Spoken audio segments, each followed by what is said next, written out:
Et ben du coup là on est à Monaco, on est au Grimaldi Forum et on est là pour assister à la 7e conférence de la prévention de la maladie et de la blessure dans le milieu sportif. Alors pourquoi on y est? Parce que on a soumis notre programme PAMS à la conférence qui a été acceptée. Et du coup PAMS est là pour présenter son poster. On a fait ce poster pour présenter un petit peu le programme, pour faire connaître le programme et le valoriser, pour que la prévention des addictions soit prise en compte dans la prise en charge de la maladie dans le milieu sportif et de la blessure. PAMS c'est quoi? C'est un programme de prévention des addictions au milieu sportif. Du coup, on a toute notre place ici, étant donné qu'on fait de la prévention. Du coup, sur ce poster, qu'est-ce qu'il y a? Il y a un peu les actions qu'on a mis en place en fonction de ce qu'on sait dans la littérature scientifique par rapport aux substances et aux comportements addictifs, concrètement sur le terrain.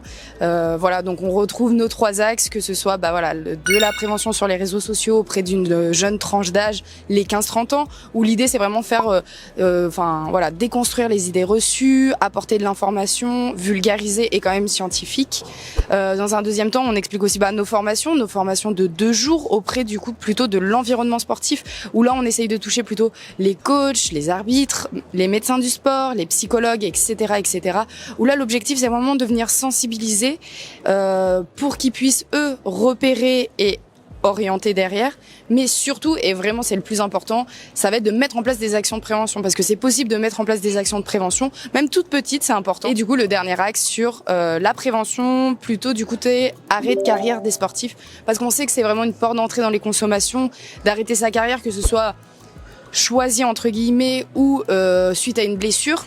Quand on n'est pas préparé, ça peut être très difficile à vivre, et du coup voilà, l'idée c'est de montrer qu'est-ce qu'on a donné comme ressources et comme outils aux athlètes pour qu'ils puissent se préparer. Pourquoi c'est intéressant et important de s'intéresser à la prévention des addictions chez les sportifs?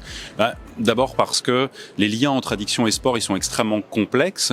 On peut parler des addictions au sport, notamment des athlètes de haut niveau. On peut parler des addictions chez les sportifs, et on sait que globalement un sportif sur 5, à peu près pendant sa carrière ou après sa carrière, est touché par un usage problématique de l'alcool. Et puis on peut s'intéresser aussi à l'exercice physique comme traitement, comme faisant partie du traitement de l'addiction. C'est donc des liens complexes entre addiction et sport. Par exemple, en 2020, il y avait 25,8% des athlètes qui avaient un mésusage de l'alcool.